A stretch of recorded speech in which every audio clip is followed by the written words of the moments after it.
They didn't tie his hands. They didn't need to. He just stood there, quiet, watching them drag his family away.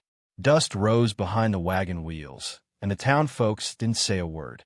But he did. Just one thing. He smiled and said, "You'll regret this." The sun sat heavy in the sky that day. Like it too, was tired of watching men break each other. It was late summer, the kind where the heat pressed down on your chest, and the wind carried more dust than breath. The wooden boards of the saloon creaked in the distance, even though no one was walking. Everything in town felt still. Saddlehorn Ridge wasn't a big place. Just one street, 2 rows of tired buildings, and a church bell that hadn't rung in years. The ground was dry, cracked like old leather. Horses pawed the dirt, restless, sensing something wrong in the air. Even the dogs didn't bark. Behind the sheriff's office, the jail door hung crooked, like it had seen too much and finally gave up. Nothing bloomed in the flower pots anymore. The last rain had come months ago and didn't stay long. Folks stood on porches, staring like statues. No one helped. No one asked questions. Just eyes watching, shoulders stiff. A few hats dipped down to hide the shame.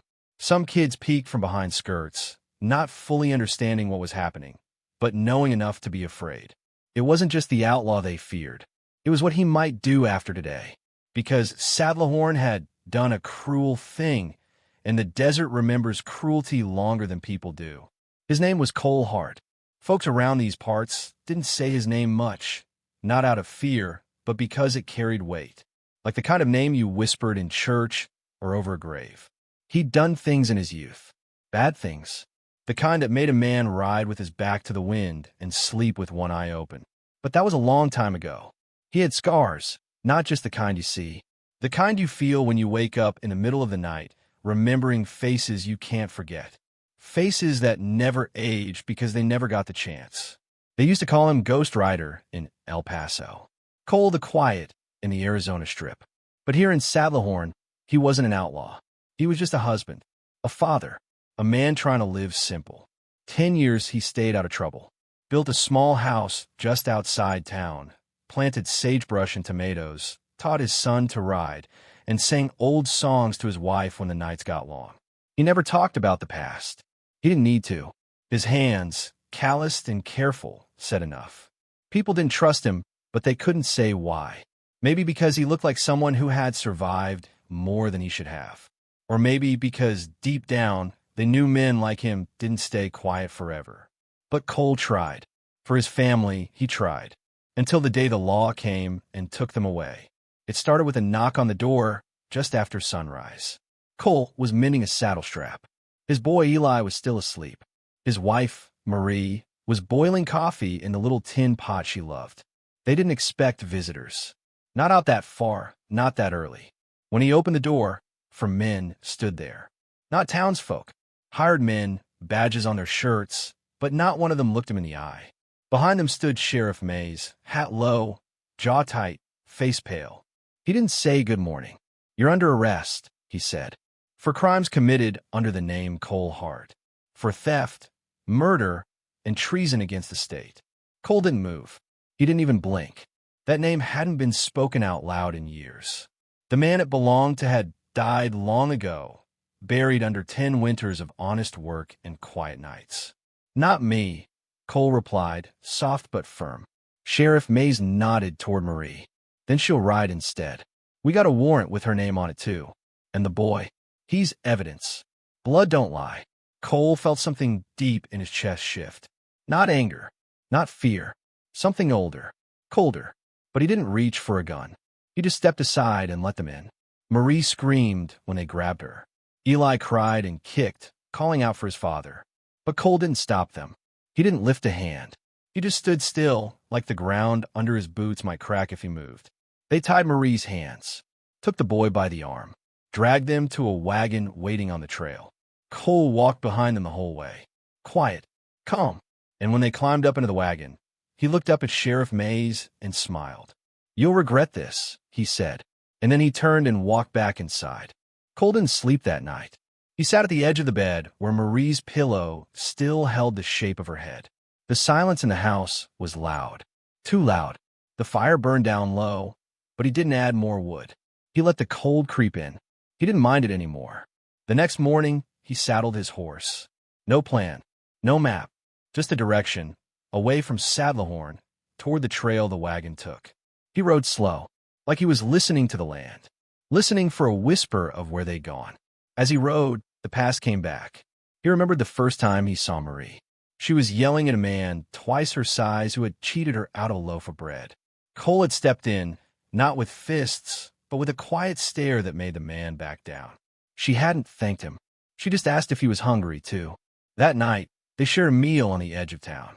He remembered holding Eli for the first time, tiny, wrinkled loud. He hadn't known what to do with a baby. He held him like a gun at first, careful not to drop him. Marie laughed for a whole hour about that. Said the toughest man west of the Rio Grande was scared of a baby's spit. The memories hurt, but they also lit something inside him. This ride wasn't about revenge. It wasn't about making someone pay. It was about bringing his family home. Not because they needed him, but because without them, he wasn't a man anymore. Just a shadow riding through dust.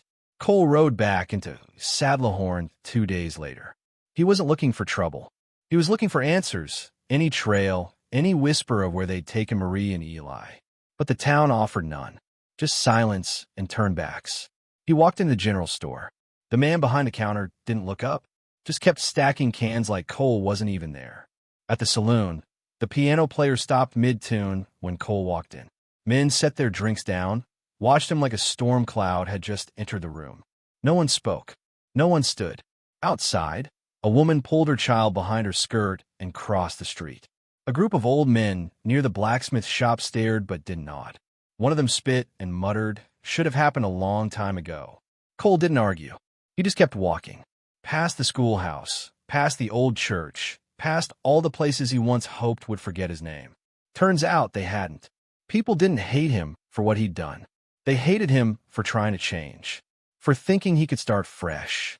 And now that his family was gone, they figured the past had caught up with him, and maybe he deserved it. But Cole knew better. This wasn't justice. It was fear dressed in law. Cole was about to leave town again when he saw her, an old woman sitting on the steps of the closed-down chapel. Her hair was silver, her dress worn thin, and her eyes sharp as ever. Her name was Miriam Bell. Years ago, she'd stitched up a gunshot wound in Cole's side without asking where it came from. Never said much, but always seemed to know more than she let on. Folks called her strange. Cole just called her honest. She didn't wave him over, just looked up as he passed and said, "They're headed south. Old trail through Devil's Hollow. You know the one." Cole stopped. He hadn't told anyone which way the wagon went. "They're not taking her to jail," Miriam added. "And the boy, they don't plan to keep him safe either." He didn't ask how she knew. With Miriam, some things just were. Before he could thank her, she reached into her shawl and pulled out a small object. A wooden horse. Eli's. Hand-carved. The tail chipped, the paint faded. "Found it near the well," she said. "Figured he dropped it on purpose." Cole held it in his hand like it was made of glass. Miriam stood slowly and whispered, "You were right to smile, Cole. Some things they'll regret." Then she walked away. He turned toward the south, and this time he didn't look back. The trail to Devil's Hollow wasn't on any map. It twisted through dried riverbeds, over jagged rocks, and into canyons where even the birds flew quiet. Cole had ridden it once before, years ago, back when he was still running from men instead of riding toward them. The land didn't welcome him. Winds howled through the gullies like lost souls, and every rustle in the brush sounded like danger. Rattlesnakes, coyotes, worse, but he didn't flinch. He rode through it like a ghost through fire.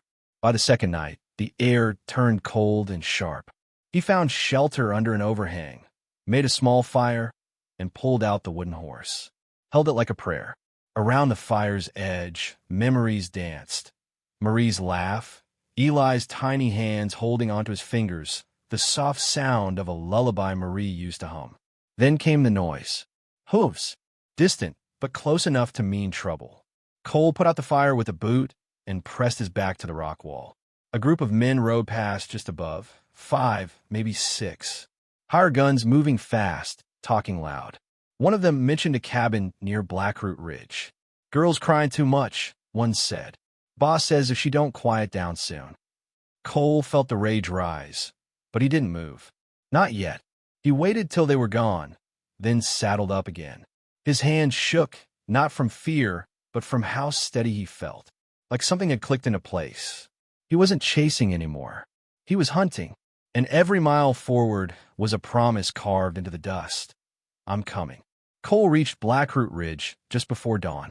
Fog curled low across the valley floor like it was hiding something. He found the cabin at the edge of a dried-up stream. No guards posted, no voices, just the creak of old wood and the distant cry of a horse tied too tight. He didn't draw his gun. Not yet. He walked through the mist like it belonged to him. Inside the cabin, the room went still the moment he opened the door. 3 men were seated at a table, cards laid out, half a bottle of whiskey sweating on the wood. Another stood near the hearth, cleaning a rifle. And there, in the corner, behind a locked iron gate, they kept Marie and Eli. Marie's dress was torn at the sleeve. Eli's face was streaked with dirt and fear. But they were alive. That was enough. One of the men stood, hand twitching near his holster. You lost, mister. Cole stepped forward, slow and quiet. No, I came for what's mine. The man near the fire laughed. They ain't yours anymore. You gave that up a long time ago. Cole looked at each of them, one by one. You think this is about property, about pride, but it's not. He placed his revolver on the table. Uncocked. I didn't come here to kill you. The room shifted. Confusion. Hesitation. I came to give you a chance to walk away, Cole said. Last chance. One man reached for his gun. Cole didn't blink. Didn't even flinch. But it was Marie who spoke first. Don't. Her voice cut through the room like a knife. Even her captors froze. That's when they realized they weren't holding hostages. They were standing in the presence of a family that had already survived everything. And now they were done running. The silence after Marie's voice was long and sharp. The man at the hearth lowered his rifle just a hair. The one with the cards swallowed hard, his hand frozen midair. And Cole?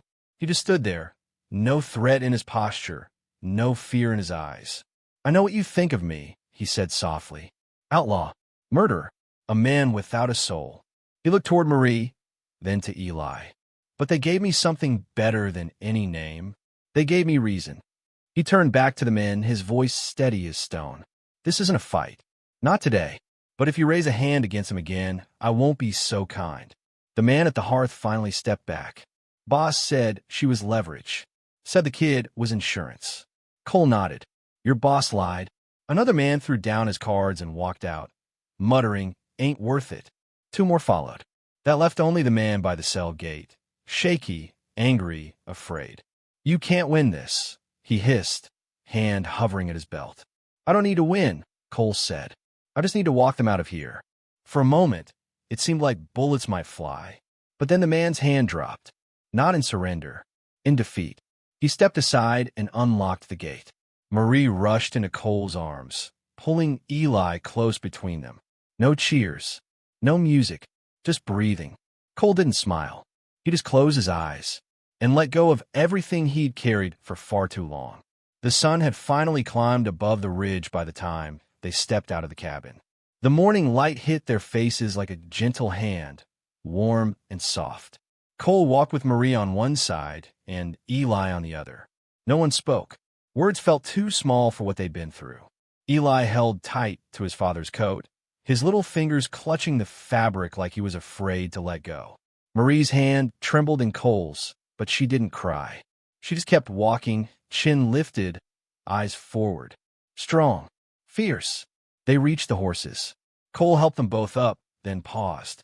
He turned and looked back at the cabin, now quiet and still. No one followed. No shots rang out. It was over. As he mounted his horse, Eli leaned forward and whispered, Are we going home now, Pa? Cole didn't answer right away. He looked at the trail ahead, the road behind, the wide land stretched out in every direction. Then he nodded.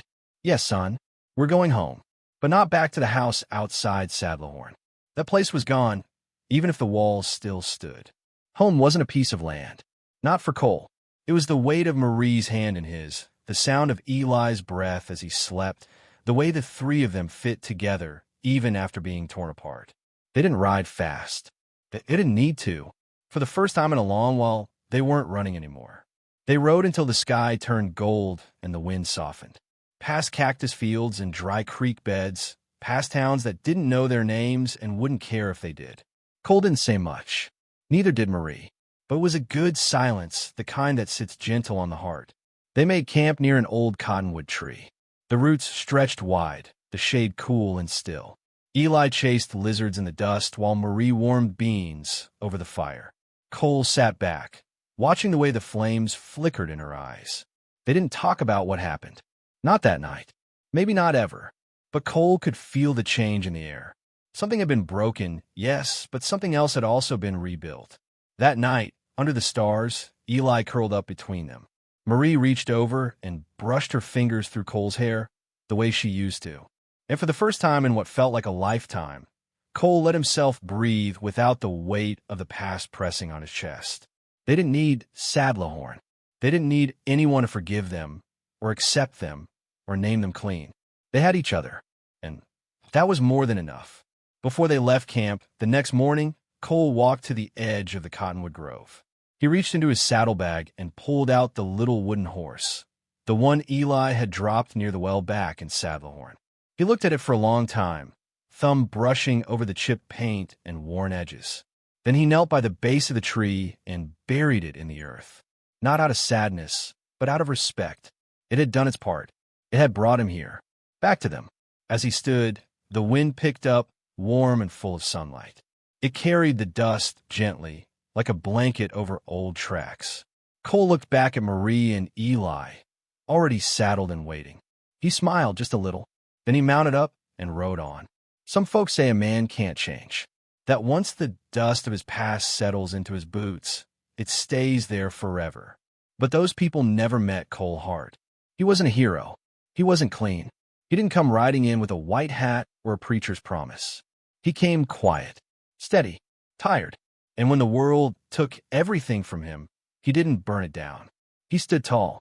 See, there's strength in the silence, in choosing not to draw your gun when you could, in walking through hell without becoming it.